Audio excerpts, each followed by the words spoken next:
So the generator that I'm going to use is a pretty popular one from Costco. It's this Champion 7,000 watt, 9,000 watt max generator. The reason I picked this one, my primary purpose of this video is really to use this generator strictly for backup power in the case of a power failure or power outage of a significant nature.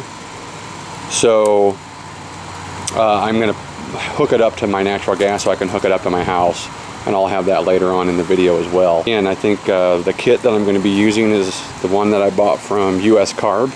It's the Type C kit. So here's the pieces that you get with that. And I won't go through all the different pieces, but you can kind of see this is the box it came in and kind of what you get. I think it was about just under $200 to have the whole kit shipped with the instructions and everything. So as we go through this, I'll let you know how it goes as far as any modifications I have to do. The first thing I had to do per the instructions was to let the generator run for a couple hours under load. So I put a couple things on it. I've just turned it off. So I unboxed it. I put a gallon or so of gas in it. The other thing that I purchased was this tachometer. So you can see, I don't know if you can see, it says 2.4 hours. This was, I bought it off of eBay. It was probably $8 or $9 is all. And that basically will show me that number of hours that it's been running, as well as the RPMs of the engine, so that you can make sure that it's at 3,600 RPMs. So again, that was about $8, and you can see where I've wound it around the spark plug wire right here, and then just put a little electrical tape on it to hold it in place. So anyway, we'll get started here, and I'll pinpoint some of the features as I run into them. Okay, so where do I put this? Step number one is installing this adapter right here, as you can see, and that goes here inside of the air filter. So we'll pull this off.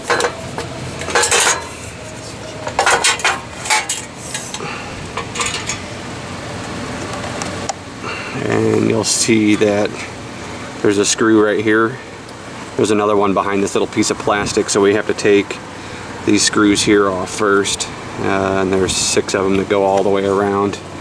So we'll unscrew those and we'll pull this off, and then there's 3 bolts. There's one on each side of the carburetor, and then there's one on the other side of this that you have to get from behind, and that'll take all of the housing for the air filter off. Okay, so I've got the wheel off now, as you can see. So as I pointed out, there's those 2 bolts on the inside, and then there's this last one right here. We'll zoom in a little bit, see if you can see it. So you need to undo this bolt here, take this nut off right here, and then you'll be able to take this entire black housing off. The other thing we need to do is pull these 2 tubes out.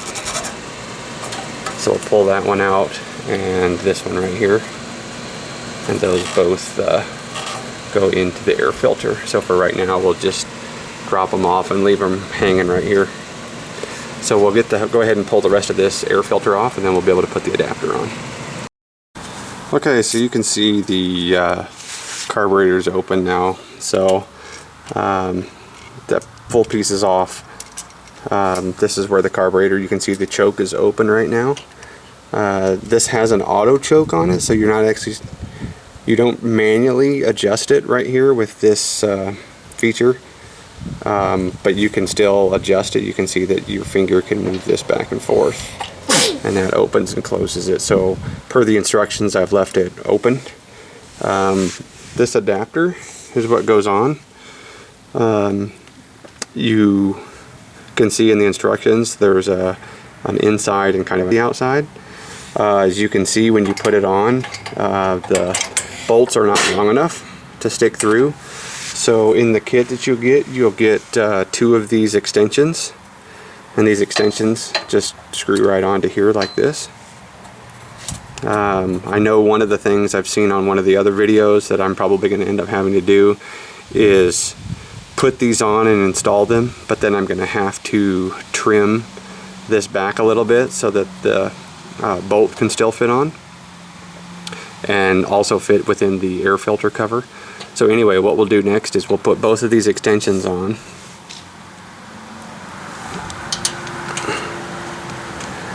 And just looking at that and how close that is to that pipe right there, that's really tight. I can tell I may have a problem with trying to get this on. Okay, so as I thought, problem number one is that I can't get the air filter, the back side of it, back onto this without running into this pipe. So again, before I cut this tube and cut into this, the first thing I'm going to do is cut about 3 or 4 threads back on this, because it's close. I can almost get it. I just don't know that even if after I put the back on, I may not be able to get the front back on. But I'll start with just cutting 3 or 4 of these threads here off and see what happens next. Alright, so you can see now where I've cut 3 or 4 threads off of that bolt. So I was able to get the, you can see the adapter back here, and then I was able to get this piece on. However, just looking at this now, you can see how tight and how close this is here. I'm seeing it's going to be nearly impossible to actually get, you know, this piece has to go back on there first, which barely even fits in there. And then of course the front cover that goes on the top then has to fit in there. There's almost no way that's going to happen without cutting this bar. So anyway, I'm going to try a couple things, see what happens, but most likely I'm going to end up having to cut this bar. Alright, well, you know, after playing around with it for a minute, I realized pretty quick that there's no way to put the air filter completely back on with this pipe in the way. So I'm going to go ahead and cut it off, as much as I don't want to. I'm going to have to trim it somewhere up in this neighborhood here, and then you can kind of see where it was rubbing right around here, so I'm going to have to trim it off of here, and then I'll come up. I know it says that it won't structurally change the device, but we'll figure out whether or not we'll try to match something back up to it or whether we'll just leave it off. Alright, so I've cut one cut here.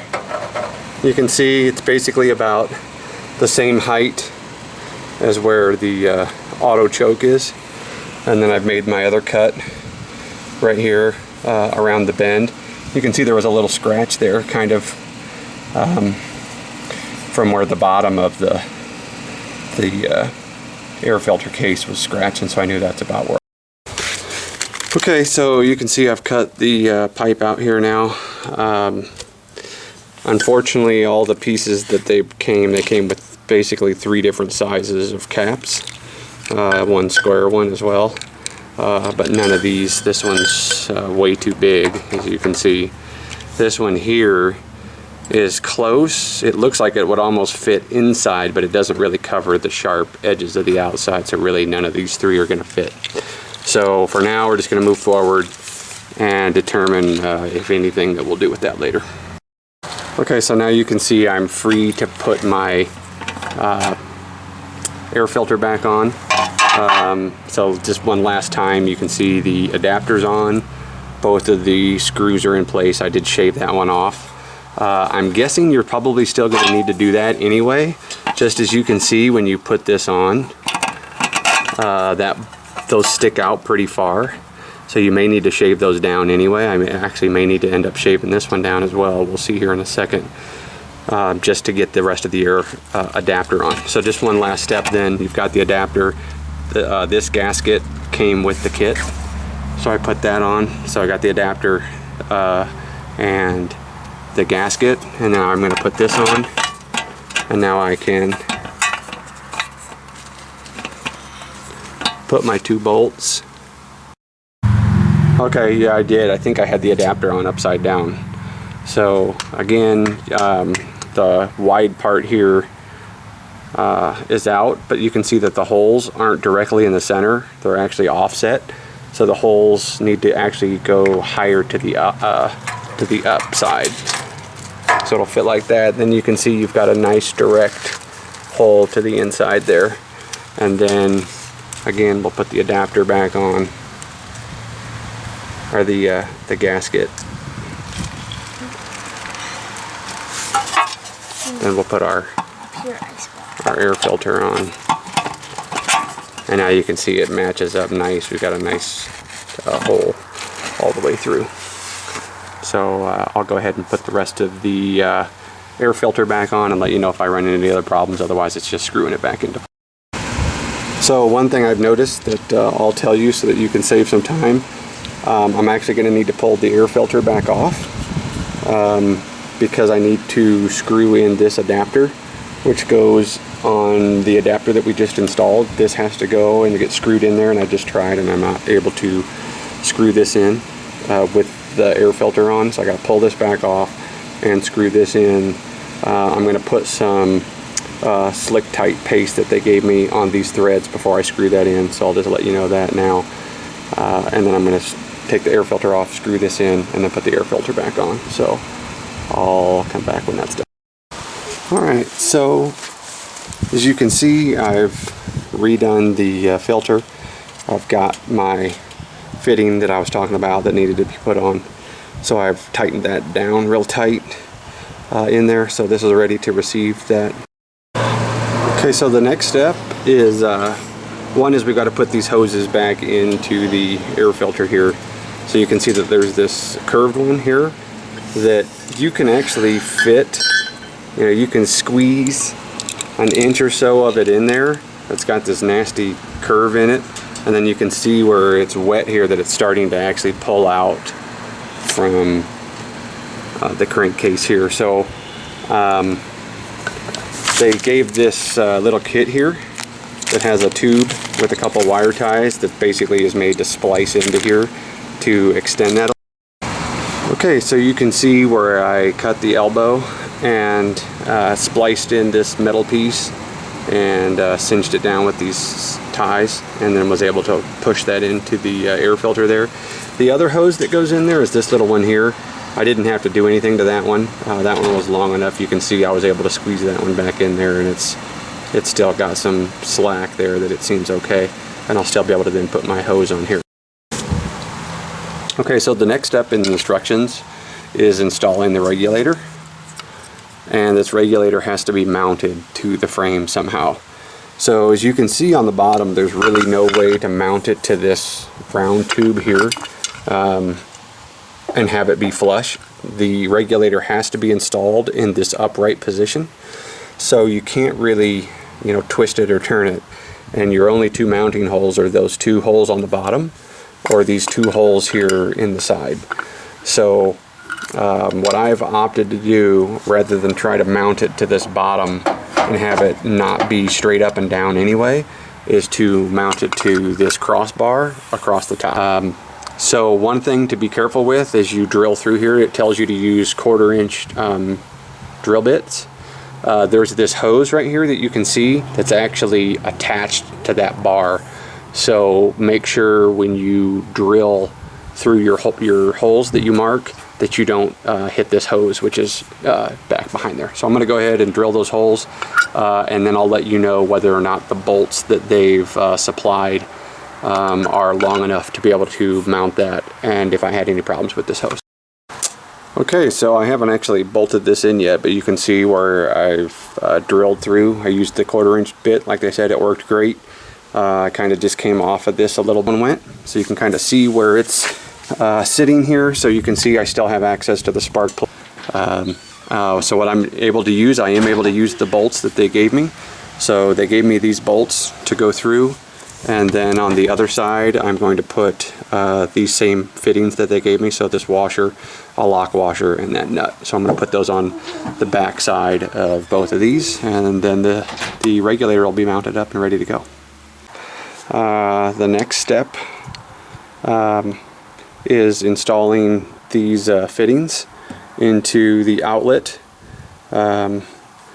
one of the things that they've done then is they've provided a just a solid bolt that goes on one side, and then you've got the outlet that goes on the other side. So I'm going to go ahead and put some sealant onto both ends of this and screw this in, and then we'll determine which way to let the hose go. Okay, so you can see I've got my fittings attached now. Based on what I'm seeing here, I'm going to go ahead and I'm going to place the hose on this side. You can see that fitting it there gives me just enough. Actually, it gives me a nice cushion to where I can then hook this other side up to the bottom here. So I'm going to put the bolt. They gave just a bolt end. I'm going to put that in on the right side here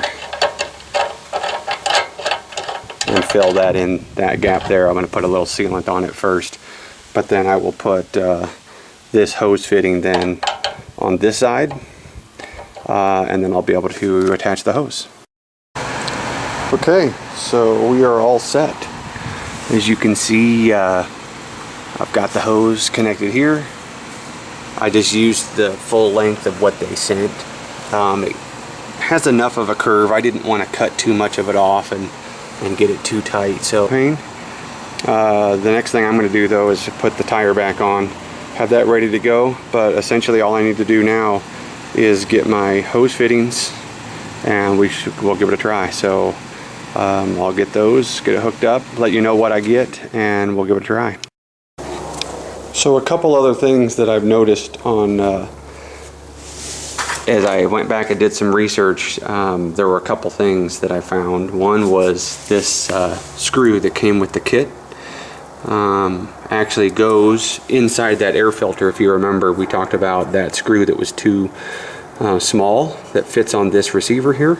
That's actually what this spacer kit is for. So inside the air filter, I used the same 1/4-inch drill bit that I used on the regulator, drilled a hole there, and so I'm going to go ahead and put this spacer nut in there. The screw that was in there originally isn't over far enough, so yeah, I had to drill another hole there. The other thing I did, as you can see here, for the caps, I found a couple of caps here, painted them black, and they kind of cover up that nicely. The ones that I used were these right here from Home Depot. I think it was a couple bucks, and it actually came with 4 of them. I think the size, if anything, is what you need. That was for a 1 1/8 inch or 29 millimeter tube, and these fit on perfectly. So again, I bought those for a couple bucks, painted them black, and they turned out really nice. So anyway, the last thing then was on this load block screw here. As I was reading the initial startup, it talks about this screw goes all the way in and then comes back out 7 to 8 full turns. So I went ahead and pushed it all the way in, put a little mark on it here, as you can see, backed it out 7 turns, and that's where I'm going to start for the initial startup, and then I'll adjust as necessary. So we'll get the hoses hooked up and give it a shot, and I'll let you know what happens. Okay, so this should be the last test. As you can see, I've hooked up my hose here. I have a quick disconnect, but I don't have I'm missing one fitting for it that I need to go pick up. So I'm going to add that on. So right now it's just hardwired in there, but you can see I bought this, got this hose here. It's going in here. So I just plugged that in, so we're going to see if we can fire it up here. I've got my battery plugged in now, so this is an electric start. So this is also, if you're an electric choke. So I'm going to make sure that the choke is turned off, because you don't need the choke on. And we'll get her fired up here. I guess I do need to turn the gas on. Turn the gas on. Try that again.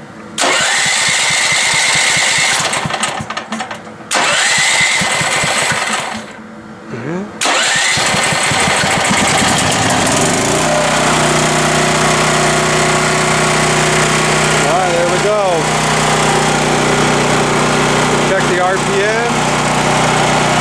3,600. Down a little bit.